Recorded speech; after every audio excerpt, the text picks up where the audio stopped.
विदेश यात्रा पर निकलने से पहले मुझे दीदी से फोन पर बात करने का सौभाग्य मिला था।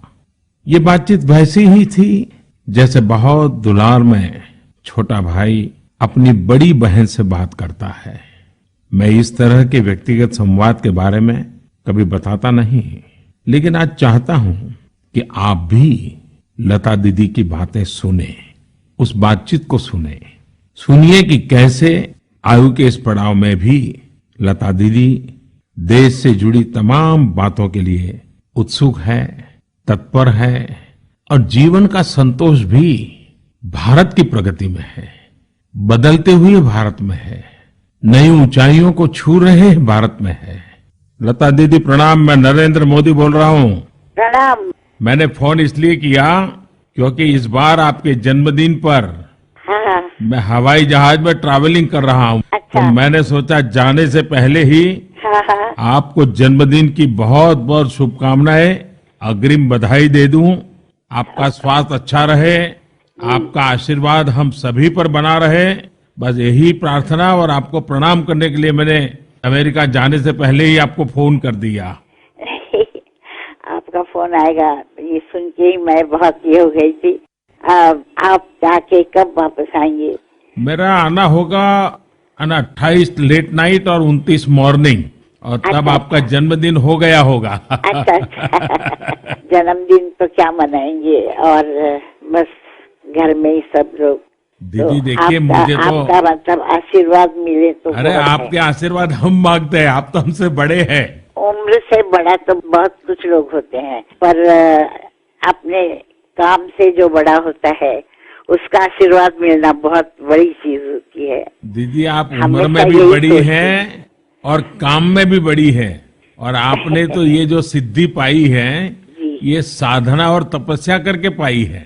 कि मैं तो सोचती हूँ कि ये मेरे माता पिता का आशीर्वाद है और सुनने वालों का आशीर्वाद है, मैं कुछ नहीं हूँ। यही आपकी नम्रता जो है, ये हम नई पीढ़ी के सबके लिए एक बहुत बड़ी शिक्षा है, बहुत बड़ा हमारे लिए इंस्पिरेशन है कि आपने जीवन में इतना सब कुछ क्लियर करने के बाद भी आपके माता पिता के संस्कार और उस नम्रता को हमेशा ही प्राथमिकता दी है।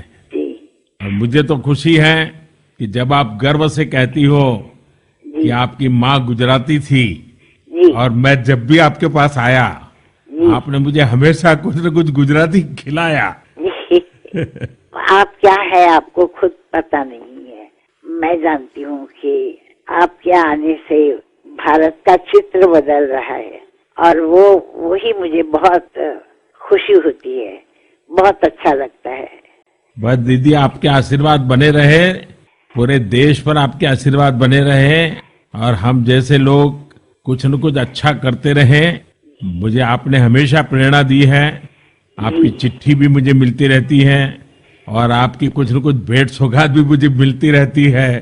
तो एक अपनापन, जो एक पारिवारिक नाता है, उसका एक विशेष आनंद मुझे होता है। नहीं, मैं आपको बहुत तकलीफ नहीं देना चाहती हूँ, क्योंकि मैं देख रही हूँ, जानती हूँ कि आप कितने बिजी होते हैं और आपको कितना काम होता है, क्या क्या सोचना पड़ता है। जब आप जाके अपनी माताजी को पाँव छू के आए, देखा, तो मैंने भी किसी को भेजा था उनके पास और उनका आशीर्वाद लिया। हाँ, मेरी माँ को याद था और वो मुझे बता रही थी। जी। हाँ।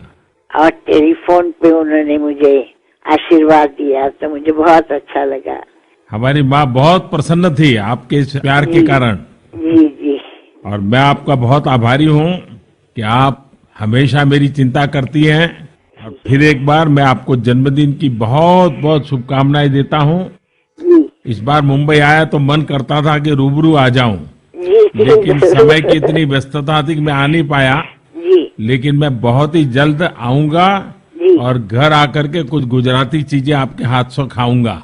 जी जरूर जरूर जरूर, ये तो मेरा सौभाग्य होगा। जी, प्रणाम दीदी। प्रणाम। बहुत शुभकामनाएं आपको। तो ये उस बात का अंश था जब प्रधानमंत्री नरेंद्र मोदी अमेरिका जा रहे थे, और अमेरिका जाने से पहले उन्होंने स्वर्ण कोकिला भारत रत्न लता मंगेशकर से टेलीफोन पर बात की थी। उनको जन्मदिन की ना सिर्फ शुभकामनाएं दी बल्कि उनका आशीर्वाद